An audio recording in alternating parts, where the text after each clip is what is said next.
యేసు నామంలో మీకు శుభములు సమృద్ధిగా కలుగునుగాక. మధురం నీ వాక్యం అనే కార్యక్రమానికి స్వాగతం. ఈరోజు మనం జయించువానికి యేసు ఇచ్చు 7 బహుమానములు అనే అంశం 2వ భాగం ధ్యానించుకుందామండి.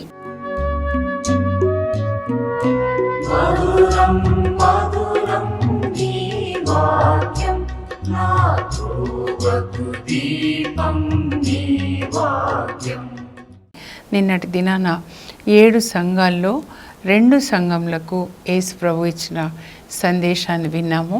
ఇప్పుడు ఈరోజు 3వ సంఘం చూద్దామండి. 3 నుంచి మనం చూద్దాం. పెర్గమ సంఘం అండి. ఇక్కడ పెర్గమ అనేది ఒక పెద్ద పట్టణం అండి ఆ రోజులలో. అయితే అక్కడ ఈ సంఘం అయితే ఎక్కడ ఉందో, ఈ పెర్గమ పట్టణంలో ఈ క్రైస్తవ సంఘం అన్నమాట. యోహాన్ బోధించిన సంఘం ఎక్కడుందో ప్రక్కనే ఒక టెంపుల్ ఉంటుందండి. దాని పేరు జూపిటర్ టెంపుల్ అన్నమాట. అక్కడ ఏంటి అని అంటే ఆ టెంపుల్లో, జూపిటర్ టెంపుల్లో బలిపీఠం మీద, అంటే పీఠం మీద పాములను ఎక్కిస్తారనమాట.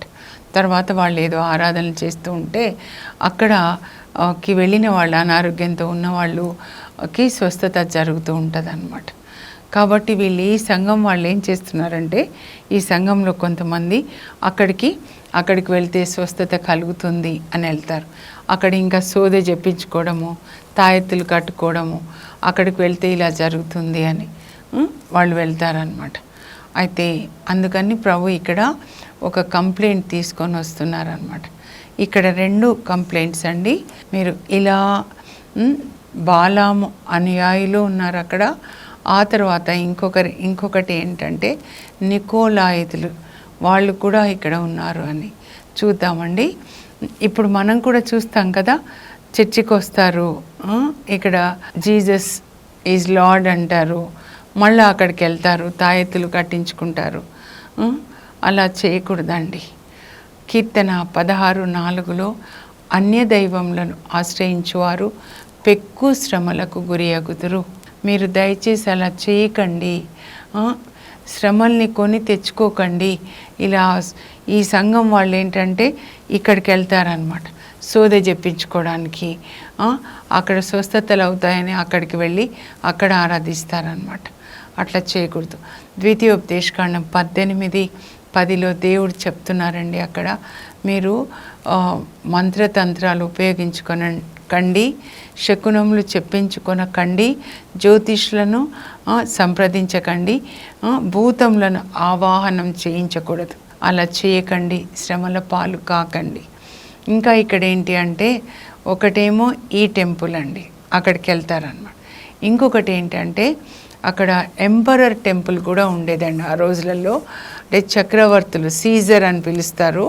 అగస్టస్ తర్వాత ప్రతి చక్రవర్తిని కూడా, డొమిషియన్ చక్రవర్తిని ఆరాధించే టెంపుల్ కూడా ఉండేది. సో అక్కడికి కూడా వెళ్తారు వీళ్ళు, ఈ సంఘం వాళ్ళు. ఇక్కడ వెళ్తారా సోదె చెప్పించుకోవడానికి, అన్నీ కట్టించుకోవడానికి, అక్కడ పాముల్ని ఆడిస్తుంటే అక్కడికి వెళ్తారు. జూపిటర్ టెంపుల్ అన్నమాట. ఇక్కడ సీజర్ టెంపుల్ ఉంటుంది కదా చక్రవర్తి, అక్కడ వెళ్తారు. ఎందుకంటే అక్కడికి వెళ్ళిన తర్వాత సీజర్ ఈజ్ లార్డ్ అంటారు. ఈ చర్చిలో వచ్చి జీసస్ ఈజ్ లార్డ్. ఆ టెంపుల్కి వెళ్తే ఏంటి, ఎంపరర్ టెంపుల్ కంటే అక్కడ వెళ్తే ఉద్యోగాలు ఇస్తారు, ఇళ్ళు కట్టిస్తారు, ఈ లోక అన్నమాట. అన్నీ కూడా అంటే ఎంత డీమోనిక్ నాలెడ్జ్ అన్నమాట. యేసు ప్రభు మన కొరకు సిలువలో ఏం చేశారు, మనకిచ్చిన రక్షణ విలువ తెలియడం లేదన్నమాట. అలా ఉన్నారండి. అయితే ఇప్పుడు ఏం జరిగిందంటే, ఈ టైంకి 96 వచ్చే నాటికి ఏం జరిగిందంటే, ఈ టెంపుల్ అక్కడే ఉంది కదండి, జూపిటర్ టెంపుల్, వీళ్ళ చర్చి కూడా అక్కడే ఉంది. కాబట్టి ఇక్కడ నుంచి కొంతమంది వచ్చి ఈ సంఘ కాపరి అంతిపాస్ అండి, చాలా ఎంత జీసస్ని ఎంతో ప్రేమించాడనమాట. ఈయనని పట్టి బంధించి అక్కడికి తీసుకెళ్ళి, యేసు ప్రభుని, నాకు తెలీదు ఆయన ఎవరు, ఆయన ప్రభువు కాదు, ఆయనను విడిచిపెట్టు, విశ్వాసాన్ని విడిచిపెట్టి మా విశ్వాసంలోనికి రా, లేకపోతే నేను చంపుతామంటే మీరు ఏం చేసినా నేను విడిచిపెట్టనని చెప్తానండి. అప్పుడు ఆయనని వాళ్ళు ఎట్లా చంపుతారంటే, క్రైస్తవుల్ని ఒక ఇత్తడి గది ఉంటుందండి, దాన్ని వేడి చేస్తారు, మొత్తం మంట ఎర్రగా అయిపోతుంది. అప్పుడు వీళ్ళని పంపించేసి చంపుతారనమాట. అట్లా అంతిపాస్ అనే సంఘ కాపరిని చంపారు అక్కడ. అయినా కూడా మీరు విశ్వాసాన్ని విడిచిపెట్టలేదు. కానీ మీ మీద నేను 2 నేరాలు తీసుకొని వస్తున్నా. ఇప్పుడు కొత్త కాపరి వచ్చాడనమాట. ఈ కొత్త కాపరి ఎట్లా ఉన్నాడంటే, ఈ లేఖలు సంఘ కాపర్లకే కదండి, ఎట్లా ఉన్నాడంటే ఈయన ప్రాస్పెరిటీ గాస్పెల్, ధనాశ అనమాట. ఈయనలో ధనాశ ఉందన్నమాట. అందుకని ఈయనని ఎవరితో పోలుస్తున్నారనంటే బాలాంతో పోలుస్తున్నారండి. నేను ఈ మధ్య చెప్పాను చూడండి, నెర్రెవిచ్చిన తొట్లు అని. అభిషేకం వాళ్ళలో నిలబడదు. అందులో బిలాం గురించి చాలా చెప్పాను. బిలాం గురించి తప్పకుండా తెలుసుకోవాలి. ఎందుకంటే ఈయన గురించి అబద్ధ ప్రవక్తలు ఇలా ఉంటారు బిలాం లాగా అని పేతురు కూడా రాస్తాడండి. 2 పేతురు 2వ అధ్యాయం 15లో, అలాగే యూదా లేఖలో కూడా 11వ వచనంలో రాస్తాడు. వాళ్ళ కొరకు దేవుడు అగ్నిని సిద్ధం చేసి ఉంచాడు అని చెప్పి. ఇప్పుడు యేసు ప్రభు నోట్లో నుంచి వస్తుందండి, బిలాం అనుయాయులు. పాత కాపరేమో ప్రాణాలు ఇచ్చాడు, ఈ కొత్తగా వచ్చిన కాపర్ ఎలా ఉన్నాడంటే బిలాం లాగా ఉన్నాడు. ఏం చేశాడు ఆయన బిలాం? అక్కడ సంఖ్యాకాండం 22 నుంచి మీరు 25 వరకు చదివితే ముందు దేవుని వాక్యాన్నే చెప్తాడండి. ఎంత మొవాబు రాజు బాలాకు ఈయనకి ఇంత డబ్బు ఆశ చూపించినా లొంగలేదు, ఫైర్లోనే ఉన్నాడు. దేవుడు చెప్పమన్నది చెప్పాడు. తర్వాత మళ్ళీ ఆ రాజు మళ్ళా ధనాశను చూపిస్తే ముందు బాగున్నాడు, తర్వాత పడిపోయాడనమాట. ముందు ప్రారంభంలో బాగుంటుంది, కానీ ఎండులో ఈ లోకాశలకి పడిపోవడం అన్నమాట. ఈ లోకంలో ఉన్న దేన్ని ప్రేమించొద్దు అని చెప్తారు. కానీ ప్రారంభం ముఖ్యం కాదండి, ఎలా ఎండ్ అయింది మన సేవ అనేది చాలా ముఖ్యం అన్నమాట. ఎండ్ ఎలా అయింది అనేది ముఖ్యం. పేతురు సేవ, శిలువ మరణం, అపోస్తులందరినీ చూడండి, అంద్రియా శిలువ మరణం, అలా ఒక్కొక్కరిని చూడండి, రంభంతో కోస్తారు కనానీయుడు సిమోన్.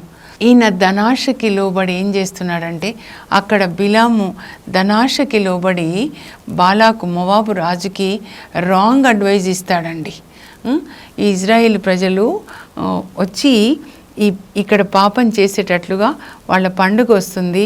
ఆ పండుగకి అమ్మాయిలు వయ్యారంగా డాన్స్ చేస్తూ వెళ్ళి ఆ ఇజ్రాయేల్ మొవాబులో ఉంటారు మైదానంలో కదా, ఇజ్రాయేల్ అబ్బాయిల్ని వలలో వేసుకొని పండగకి తీసుకొని వచ్చి వాళ్ళతో విగ్రహాలకు అర్పించింది, తినిపించి వాళ్ళతో వ్యభిచారం చేపిస్తే అంతే, దేవుడికి కోపం వచ్చేస్తుంది, అప్పుడు వాళ్ళు ఓడిపోతారని.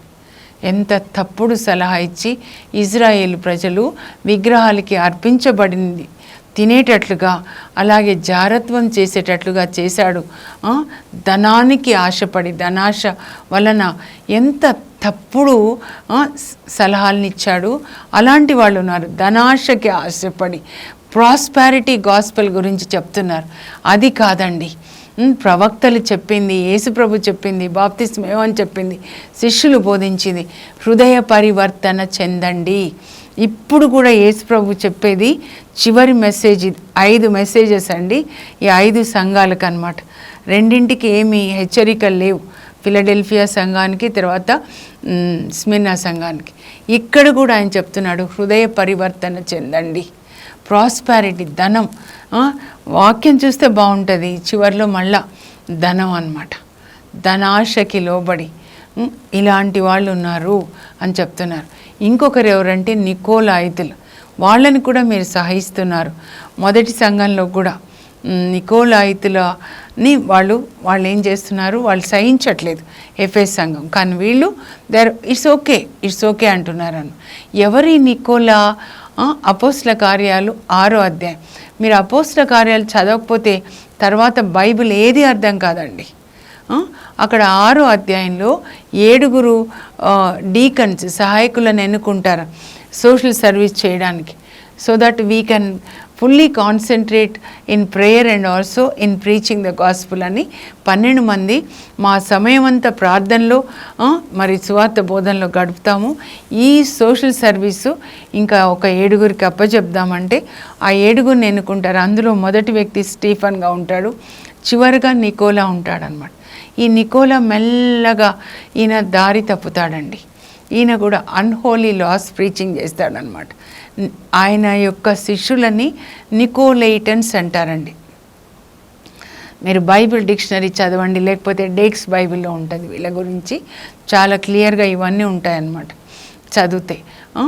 వీళ్ళు Nicolaitans are the followers of Nicola, and he and also his followers preach unholy laws and they believe in community of wives. అంటే వాళ్ళు ఒక 10 మంది ఒక చోట ఉన్నారనుకోండి, 10 మందికి భార్యలు ఉన్నారనుకోండి, సో అందరితో అన్నమాట. అంత అన్హోలీ లైఫ్ అన్నమాట వీళ్ళు జీవించేది. జారత్వాన్ని గురించి, ఫార్నికేషన్ గురించి చెప్తా ఉన్నారండి ఇక్కడ. సో ఇది మీరు ఈ రెండు ఉన్నాయి, ధనాశకి లోబడడం ఇంకొకటి జారత్వం. ఈ రెంటిని మీరు కరెక్ట్ చేసుకోండి అని చెప్తున్నారు. లేకపోతే రెండంచుల వాడి అయిన ఖడ్గము నోట ధరించువాని సందేశం ఇది, అంటే తీర్పు అన్నమాట.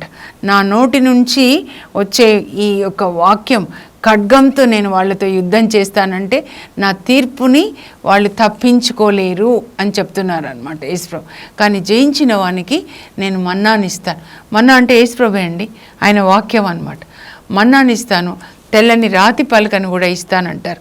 అంటే కోర్టులో జడ్జి ఒక వ్యక్తి గెలిచాడు అనుకోండి, నిర్దోషిగా ఆయన రుజువు చేయబడినప్పుడు ఆ జడ్జి ఏం చేస్తాడంటే తెల్లని రాయి చేతిలో పట్టుకొని, జడ్జిమెంట్ ఇవ్వకముందే ఆయన చేతిలో తెల్లని రాయి ఉందంటే నిర్దోషాన్ని, నల్లంది ఉంది అంటే దోషాన్ని, తెల్లని రాతిని పట్టుకుంటాడు. అలాగే పరలోకంలో కూడా మనకి తెల్లని రాయి ఇస్తాను, దాని మీద క్రొత్త పేరు ఉంటుంది అన్నమాట. నువ్వు నా ప్రేమైన వధువు, నువ్వు నా పావురం, నమ్మకమైన సాక్షి, నమ్మకపాత్రుడా అని క్రొత్త పేరుతో ఇస్తారు పరలోకంలో అన్నమాట. మన్నా అంటే యేసుప్రభు, పరలోకంలో యేసుప్రభుతో ఉంటామన్నమాట. నెక్స్ట్ థియతైరా సంఘం అండి, కరప్ట్ చర్చ్ అన్నమాట. పెర్గమా ఏమో కాంప్రమైజింగ్, అన్నీ కాంప్రమైజ్. ధనాశ ఉంది, ధనాశని గురించి చెప్తున్నారు, లేకపోతే జారత్వం ఉంది, ఇట్స్ ఓకే అన్నీ ఓకే. సంఘంలో అన్నీ ఓకే అన్నమాట. అన్నీ ఓకే కాదండి, దేవుని పరిశుద్ధత మారదు, సాతాను పాపమే మారుతుంది. ఈ విధంగా డ్రెస్సింగ్, ఈ విధంగా ఇది. థియతైరా సంఘం ఏంటంటే కరప్ట్ చర్చ్ అండి. ఇక్కడ ప్రభు ఏమంటున్నారంటే అగ్ని జ్వాలల వంటి కన్నులు కలవాని సందేశం. ఆ తర్వాత ఇత్తడి పాదములు అంటే ఆయన కన్నులు మన హృదయంలోకి వెళ్ళి హృదయంలో ఏముందో చూస్తారు. అందుకే హార్ట్ సర్చర్ అంటారు. యాంజియోగ్రామ్ చేసినట్లుగా పైనది మనుషులు చూస్తారండి ఎలా ఉన్నాము అని, కానీ దేవుని యొక్క కన్నులు మన హృదయంలోకి అగ్ని జ్వాలల వంటి కన్నులు కలవాడు. హృదయంలో ఉన్నటువంటి ప్రతి ఆలోచనని ఆయన చూస్తారు, ప్రతి ఆశని ఆయన చూస్తారు. ఆయన చెప్తున్నారనమాట. ఏం చెప్తున్నారంటే మీరు చాలా సేవ చేస్తున్నారు, ప్రేమ ఉంది, విశ్వాసం ఉంది, సేవ ఉంది, కానీ మీరు జెజబెల్ అనే స్త్రీని సహిస్తున్నారు. ఆమె నా సేవకులకి దుర్బోధలు చేస్తూ ఉంది, ఆమెను మీరు సహిస్తున్నారు. Who is she, who is the Jezebel? Bible dictionary చూడండి. She is the princess of the devil, సాతాను యొక్క రాకుమార్తె. బైబిల్ పాత నిబంధనలో అహబ్ రాజు యొక్క భార్యగా ఉండి అక్కడి నుంచి సీదోన్ రాకుమార్తె బాలు విగ్రహాల్ని, అష్టారోతు విగ్రహాల్ని తీసుకొని వచ్చి దైవజనులందరినీ చంపించేసి యాజకులని ఆ సినగోగ్ ప్రార్థనా మందిరాల్లో విగ్రహారం చేపిస్తుంది, ప్రజల్ని దేవుడి నుంచి దూరం చేస్తుంది అన్నమాట, దైవజనులను చంపించి. అంటే ఇక్కడ ఏం చెప్తున్నారంటే అన్హోలీ థింగ్స్, ఈ జెజబెల్ అనగానే unholy things have entered into the church. False doctrine, demonic doctrine, compromise with unholy dressing, unholy singing, unholy dances అన్నమాట. డాన్సులు చేయడము, డ్రెస్సింగ్ అన్హోలీగా, పరిశుద్ధత లేకుండా పాటలు పాడడంలో కానీ లేకపోతే దేవుణ్ణి ఆరాధించడంలో కానీ అపవిత్రత అన్నమాట. చాలా too many activities without holiness. ఈ సంఘం గురించి చెప్తున్నానండి. టూ మెనీ యాక్టివిటీస్ అన్నమాట. కానీ పరిశుద్ధత లేకుండా ఎవరు దేవుణ్ణి చూడలేరండి. అపరిశుద్ధత. మనం లేవియకాండం 10వ అధ్యాయంలో చూస్తే అక్కడ అహరోను కుమారులిద్దరూ దేవునికి యాజకత్వం చేసేటప్పుడు అపవిత్రమైన నిప్పు తీసుకొని వచ్చి దాంట్లో వేస్తారనమాట, ధూపార్తిలో. అప్పుడు అగ్ని దిగొచ్చి దేవుని అగ్ని వాళ్ళిద్దరిని అప్పటికప్పుడే చంపేస్తుందండి. దేవుని పని దేవుని యొక్క పరిశుద్ధతతో చేయాలండి, దేవుని కొలతలతో చేయాలి. మనం నిర్గమకాండంలో చదివితే 35 నుంచి 40 వరకు వాళ్ళు గుడారాన్ని నిర్మిస్తారు. అందులో అన్నీ కూడా దీపస్తంభము, ధూపార్తి, రొట్టెల నుంచి బల్ల, మందస పెట్టే, ఎంత కరెక్ట్గా అండి. బేసలేలు, హోల్యాబు, ఇంకా వీళ్ళందరూ దేవుని పని దేవుని యొక్క కొలతల ప్రకారం యేసు ప్రభు ఎలా చేశాడు, బాప్తిస్మ యోహాను, ప్రవక్తలు, అపోస్తులు, పునీతులు అలాంటి పరిశుద్ధతతోనే పరిశుద్ధుడైన దేవుని పని చేయాలన్నమాట. అదే ప్రభు చెప్తా ఉన్నారు. లేదంటే ఆ జెసబెల్ స్పిరిట్ అంటే అంత ఇమ్మొరాలిటీ అన్నమాట. లాస్ట్ డేస్లో ఎక్కువ అండి, నోవా డేస్లో లాగా అప్పట్లో వెల్త్, వైలెన్స్, సెక్స్ అన్నమాట. టూ మెనీ సెక్షువల్ యాక్టివిటీస్, పరిశుద్ధత లేకుండా, వస్త్రధారణలో కావచ్చు, ఇంకా ఇదంతా అన్నమాట. Too many activities without holiness. అప్పుడు ఏం చెప్తున్నారండి, హృదయ పరివర్తన చెందండి. జ్ఞాన గ్రంథం 6:10లో సొలొమోను రాస్తాడు, పరిశుద్ధమైన కార్యములు పరిశుద్ధంగా నిర్వహించే వాళ్ళని పరిశుద్ధులుగా ఎంచబడతారు అని రాస్తాడనమాట. ఆ జెసబెల్ని నేను మంచం మీద జ్వరంతో పడుకునేలాగా చేస్తాను, ఆమె పుత్రులన్నీ కూడా నేను సంహరిస్తాను, అనారోగ్యాన్ని ఇచ్చి. ఆమెతో పాపం చేసే వాళ్ళని కూడా నేను మహావేదనకు గురి చేస్తాను అని చెప్తున్నారు. హృదయ పరివర్తన చెందండి అని చెప్తున్నారు. హృదయ పరివర్తన చెందినప్పుడు నేను వాళ్ళని నాతో పాటు పరిపాలించడానికి, ఇనుప దండంతో నాతో పరిపాలించడానికి నేను వాళ్ళకి కృపనిస్తాను అని చెప్తున్నారు. యేసు ప్రభు వచ్చినప్పుడు 1000 ఏళ్ల పాలనలో క్రీస్తుతో రాజ్యమేలగా జయించు వారిగా చేశాను. మనం ఆయనతో పాటు పరిపాలిస్తామండి, ఆయనతో పాటు పరిపాలిస్తాం. నెక్స్ట్ చర్చ్ ఏంటంటే సార్దిస్ చర్చ్ అండి. సార్దిస్ అంటే డెడ్ చర్చ్ అన్నమాట. నా గురువుగారు ఒక మాట చెప్పారండి, inside dead, out side good అంట. ఆత్మలో చచ్చిన వాళ్ళు అవుట్ సైడ్ ఎక్స్ట్రీమ్ డ్రెస్సింగ్ అనమాట. చర్చికి వచ్చేది దేవుని వాక్యం వినడానికి, పశ్చాత్తాపడడానికి. ఇలా విన్న తర్వాత అయ్యో నేను ఈ పాపం చేశాను, కన్నీటితో క్షమాపణ అడగడానికి వస్తాం. కానీ వస్త్రధారణ చూసే వాళ్ళందరూ పాపం చేసేటట్లు చేసుకోకూడదండి. ఆత్మలో చచ్చిన వాళ్ళు ఎక్స్ట్రీమ్గా డ్రెస్ చేసుకుంటారు. Anything extreme, that's not from God. Excess of eating, excess of dressing, excess of accumulation of property, dead church అనమాట. అక్కడ ఏంటంటే చర్చికి వస్తారు, ఎంటర్టైన్మెంట్ చర్చ్ అని కూడా అంటారు. వాళ్ళు ఆత్మలో చనిపోయారు కాబట్టి అక్కడ అన్ని ప్రోగ్రామ్స్ ఉంటాయన్నమాట. ఈ సార్దిస్లో ఆరాధన తర్వాత అన్ని ఎంటర్టైన్మెంట్స్, క్రికెట్ ప్రోగ్రాము, డాన్స్ ప్రోగ్రాంలు, ఈ ప్రోగ్రాంలు, ఆ ప్రోగ్రాంలు అన్నీ ఉంటాయన్నమాట. మీకు ఉన్నదాన్ని మీరు కాపాడుకోండి. ఎక్కడి నుంచి ఎక్కడికి పడిపోయారో తెలుసుకొని మొదట ఎట్లా ఉన్నారు, ఆదిమ సంఘం ఎలా ఉంది అలా ఉండండి. అప్పుడు మీరు నాతో పాటు తెల్లని వస్త్రాలు, ధవళ వస్త్రాలు ధరించి నాతో పాటు పరలోకానికి వస్తారు అని చెప్తున్నారు. అంతేకాకుండా జీవ గ్రంథంలోంచి మీ పేరు కొట్టివేయను అంటున్నారు. కొన్నిసార్లు మన పేర్లు ఉంటాయి, యూదా ఇస్కారియా చూడండి, నికోలా చూడండి, అక్కడ 12 మందిలో ఒకరు, ఇక్కడ 7 సహాయకుల్లో ఒకరు అనమాట. పేరు ఉంటుంది, తర్వాత డిస్క్వాలిఫై అయిపోతే పేరు కొట్టేస్తారండి. నాకు ఈ వాగ్దానాలు ఉన్నాయి, ప్రభు ఇది చెప్పారు, నేను చేసేవన్నీ చేస్తా. దేవుని చిత్తము సంసోన్ విషయంలో చాలా బాగుంది, కానీ ఆయన దేవుని చిత్తం చేయలా, తన సొంత చిత్తం చేశాడు, తర్వాత సాతాన్ చిత్తం చేశాడు. అయినా చివరిలో పశ్చాత్తాపడి రక్షణలోకి వస్తాడు అనుకోండి. పేర్లు కొట్టివేయను అంటున్నారు మీరు పశ్చాత్తాపడితే. ఎంటర్టైన్మెంట్లు, ఆత్మలో చచ్చిన ఎక్కడికి వెళ్తారో కూడా ఉంది కదండి, మనం చూసాం కదా 20వ అధ్యాయంలో. మృతులైన వాళ్ళందరూ అగ్నిగుండంలో, ఆత్మలో చనిపోయిన వాళ్ళు ఎఫెసీ 2:2లో కూడా చెప్తారనమాట. ఆ తర్వాత ఫిలడెల్ఫియా సంఘం చాలా మంచి సంఘం అండి. ఫెయిత్ఫుల్ చర్చ్ అంటారు. నమ్మకంగా చిన్నదే. ఈ సంఘంలో చాలా చిన్న శక్తి ఉంటుంది. వాళ్ళకి ఎక్కువ రిసోర్సెస్ లేవు, పెద్దది లేదు, పశువుల పాకలాగా ఉంటుంది సంఘం.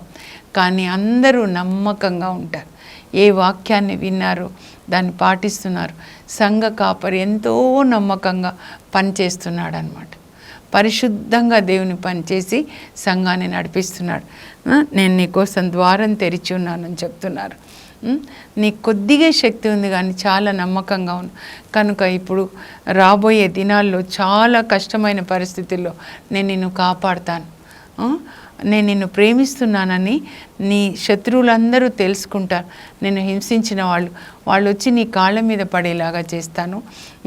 ఇంత నమ్మకంగా నువ్వు పనిచేస్తున్నావు కనుక నా దేవుని ఆలయంలో నిన్ను మూలస్తంభంగా చేస్తాను. మూలస్తంభం మెయిన్. పేతుర్ని మూలస్తంభం అంటాడు. గలతీ 2:9 పౌలు. చిన్న యాకోబు, పేతురు, యోహాను మూలస్తంభాలు ఆదిమ సంఘానికి. మిమ్మల్ని కూడా అలాగే చేస్తాను. ఒక్కొక్క తరంలో మూల స్తంభాలు ఉంటారు. 4వ తరంలో సెయింట్ జెరోమ్ గారు, అగస్టిన్ గారు, అలాగే మరి 13th సెంచరీలో Saint Francis of Assisi, Saint Anthony, 16th Shouri వారు, ఇన్యాసి వారు, ఇట్లా విశ్వాసాన్ని మనకి ఒక తరం నుంచి ఒక తరానికి అందిస్తున్నారండి. వాళ్ళలాగా మనం ఉండాలన్నమాట. అంతేకాదు నా దేవుని నామము వాళ్ళ మీద రాస్తాను అని చెప్తున్నారు. దేవుని యొక్క నామాన్ని రాస్తానని చెప్తున్నారు. నూతన యెరూషలేం నామం కూడా రాస్తారంట. పరలోక తండ్రి బిడ్డ యేసుప్రభు యొక్క వధువు పరిశుద్ధాత్మతో కలిసి జీవిస్తున్నారు. సహచరిణి అన్నమాట. నా ప్రియమైన వధువు అని రాస్తారనమాట. ఏమని రాస్తారు? నా ప్రియమైన వధువు, నా పావురం, నా నమ్మక పాత్రమైన సేవకుడు అని మన నొసటి మీద రాస్తారు. అలా ఉండాలండి. యేసుప్రభు పుట్టింది పశువుల పాకలో. యేసుప్రభు మరి సేవ సమయంలో మట్టి గోడల ఇంట్లో, పేతురు వాళ్ళ ఇంట్లో ఉంటారండి. దేవుని యొక్క చిత్తం చేస్తూ దేవుని ఆత్మ క్రింద నడిపింపులో ఉండి పనులు చేస్తారు. అలా ఉన్నారనమాట ఇక్కడ సంఘ కాపరి, సంఘం కూడా. ఇంకా లాస్ట్ చర్చి లవోడీసియా అండి. టైం అయిపోతుంది. అయినా కూడా ఈ లవోడీసియా ఏంటంటే చాలా రిచ్ పీపుల్ అండి, స్టింకింగ్ రిచ్. అది ఒక బిజినెస్ సెంటర్ అన్నమాట. అక్కడ ఉలెన్ గూడ్స్ ప్రొడ్యూస్ చేసే ఇండస్ట్రీ ఉంటుంది. ఆయింట్మెంట్, ఐ ఆయింట్మెంట్ తయారు చేసే ఇండస్ట్రీ ఉంటుంది. సాఫ్ట్ అంట, ఫెదర్ టచ్ అనమాట. అక్కడ ఉలెన్ గూడ్స్ ఉంటాయన్నమాట. ఇంకా అంతేకాకుండా బ్యాంకింగ్ సెంటర్ కూడా ఉంటుందండి. అంత చాలా ఫేమస్ అనమాట, ఎంత రిచ్. ఇంకా తర్వాత ఏంటంటే ఒకసారి ఆ పట్టణం కాలిపోయినప్పుడు వాళ్ళంతటా వాళ్ళే దాన్ని బాగు చేసుకుంటారు. వాళ్ళు ఎంత రిచ్ అంటే ఒక్కొక్క ఇండస్ట్రీ ఉంది వాళ్ళకి కదండి. కాబట్టి వాళ్ళు ఏమనుకుంటారంటే వీ డోంట్ నీడ్ గాడ్. ఈ ఇండ్లు, ఈ ఆస్తి, ఈ జాబ్స్ అంతా మేము మా సొంత తెలివితో మేము సంపాదించుకున్నాం. So we don't need God. This is Laodicea church అండి. అప్పుడు ప్రభు ఏమంటున్నారంటే, మీరు నాకు అన్నీ ఉన్నాయి, నేను భాగ్యవంతుడని అనుకుంటున్నారు, మీకు తెలియట్లేదు మీరు ఆత్మలో ఎంత నిరుపేదలో, ఎంత గుడ్డివాళ్ళో, మీరు ఎంత దిగంబరులు. ఆత్మకి రక్షణ వస్త్రం లేదు, వాళ్ళు పశ్చాత్తాపడలేదు, ఏసు రక్తంలో కడుక్కోలేదు, నగ్నంగా ఉంది మీ ఆత్మ. కనుక మీరు చల్లగా లేరు, వెచ్చగా లేరు. చర్చికి 1 గంట వస్తారు అంతే. తర్వాత ఈ యాక్టివిటీస్ అన్నమాట, అన్ని యాక్టివిటీస్ ఇక్కడ కూడా. కాబట్టి మీరు చల్లగా లేరు, వెచ్చగా లేరు. ఏదో ఒకటైతే బాగుండేది, కానీ నులివెచ్చగా ఉన్నారు, ల్యూక్ వామ్ చర్చ్ అంటారనమాట. కనుక నేను మిమ్మల్ని నా నోటి నుంచి ఉమ్మేస్తా అంటున్నారు. అంటే అంత అసహ్యం అనిపిస్తుంది అని. ఇలాంటి వాళ్ళు అనమాట. దేవుని యొక్క వాక్యం లేదు, దేవుడిచ్చిన ఆశీర్వాదాలు డబ్బుని బట్టి దేవుడు మాకు, we don't need God at all, it is our own achievement. సొంత మేము సంపాదించుకున్నాం నేను అని అనమాట. కాబట్టి ప్రభు చెప్తున్నారు, మీరు మీ నగ్నత్వాన్ని కప్పుకోవడానికి వస్త్రాలు కొనుక్కొనండి. యేసు రక్తంలో కడుక్కుంటే పరిశుద్ధాత్మ నీతి వస్త్రాలను ఇస్తాడు. మీరు ఉలెన్ ఇండస్ట్రీ ఇన్ని ప్రొడ్యూస్ చేస్తున్నారు బట్టలు, మీ ఆత్మకే బట్టలు లేవు. మీరు ఆయింట్మెంట్ ప్రొడ్యూస్ చేస్తున్నారు, మీ కళ్ళు గుడ్డిగా ఉన్నాయి, ఆత్మ కన్నులు. ఔషధాన్ని కొనుక్కోండి, దేవుని వాక్యం అనేటటువంటి ఔషధాన్ని మీరు కొనుక్కోండి. ఆ బంగారాన్ని కొనుక్కోనండి, చాలా బంగారం ఉంది ఇంట్లో, దేవుని వాక్యం అనే బంగారం కొనుక్కోనండి అని చెప్తున్నారు. నేను మిమ్మల్ని ప్రేమిస్తున్నా ఇట్లా ఉంటే కూడా, కనుకనే నేను ప్రేమించే వాళ్ళందరినీ గద్దిస్తాను. నేను మీ హృదయ ద్వారం వద్ద నిలబడి తలుపు తడుతున్నాను, మీరు నా స్వరం విని తలుపు తీస్తే మీ లోపలికి వచ్చి మీతో కలిసి భుజిస్తాను. నేను కూడా నా తండ్రి చెప్పిందంతా చేసి జయించి శరీర వాంఛల్ని, లోకాశలు, నేత్రాశని, ఇప్పుడు నేను నా తండ్రి కుడి ప్రక్కన కూర్చున్నా, మీరు జయిస్తే మీరు నా కుడి ప్రక్కన కూర్చుంటారు అని చెప్తున్నారనమాట. ఇప్పుడు నేను చదువుతాను. 7 బహుమానాల్లో 5 మీరు చూసి రాసుకొని, ఈ కరెక్షన్ నాకే ప్రభు ఇచ్చారు అని పరిశుద్ధాత్మ మిమ్మల్ని గద్దించినప్పుడు కరెక్ట్ చేసుకొని మనందరం ఒకరోజు పరలోకంలో యేసు ప్రభుతో పాటు భుజించాలి. అక్కడ విందు జరుగుతుంది. జయించిన వానికి యేసు ఇచ్చు 7 బహుమానములు. పెర్గమ సంఘం నుంచి అండి. పెర్గమ సంఘంనకు జయించిన వానిని మరుగైన మన్నాను భుజింపనిత్తును, మరియు అతనికి ఒక తెల్లని రాతి పలకనిత్తును, దానిపై ఒక క్రొత్త నామము ఉండును. తియతైరా సంఘంనకు జయించిన వానికి జనులపై అధికారం ఇచ్చెదను, అతడు ఇనుపదండముతో వారిని ఏలును. సార్దీస్ సంఘంనకు జయించిన వాడు తెల్లని వస్త్రములను ధరించుకొనును, జీవగ్రంథంలో నుండి అతని పేరు తొలగింపను. నేను తండ్రి దేవుని ఎదుటను ఆయన దూతల ఎదుటను అతడు నావాడు అని ప్రకటింతును. మత్తయి 10:32 చెప్పారు కదండి. అది ఫిలడెల్ఫియా సంఘంనకు జయించిన వానిని నా దేవుని ఆలయంలో ఒక స్తంభముగా చేతును, అందులో నుండి వాడు ఇక మీదట ఎన్నటికిని వెలుపలికి పోడు. అతనిపై నా దేవుని నామంను, నూతన యెరూషలేం నామంను, నా క్రొత్త నామంను కూడా వ్రాసేదను. లవోడీసియా సంఘంనకు నేను జయించి నా తండ్రితో కూడా ఆయన సింహాసనమందు కూర్చుండి ఉన్న ప్రకారము జయించిన వానిని నాతో కూడా నా సింహాసనమందు కూర్చుండనిచ్చేదను. ఇవన్నీ మనం పొందాలండి. ఆ విధంగా జీవిద్దాం. పరలోకపు మా తండ్రి, నీ పరిశుద్ధ నామమునకు స్తోత్రం కలుగును గాక. ప్రభువా, మీరు చివరి సందేశంగా ఇచ్చారు 5 హెచ్చరికలు మమ్మల్ని పశ్చాత్తాపడమని. మేము హృదయ పరివర్తన చెంది మీరు ఏ లోపాలు మాలో చూపించారో అవి సరి చేసుకొని తండ్రి పరలోకంలో యేసయ్య మీతో కలిసి భుజించడానికి మా అందరికీ కృప దయచేయండి. పశ్చాత్తాప హృదయాన్ని దయచేయండి. విని మర్చిపోవడం కాదు ప్రభువా, బైబిల్ గ్రంథాన్ని తెరిచి దాన్ని పఠించి పాటించే కృపని అందరికీ దయచేయండి. యేసు నామంలో అడుగుచున్నాం తండ్రి, ఆమెన్. పరిశుద్ధ గ్రంథాన్ని పఠించి పాటించే కృపను దేవుడు మీకు దయచేయునుగాక. 7 బహుమానాల్ని పొందుకునే కృపని కూడా దయచేయునుగాక. God bless you. Have a blessed day.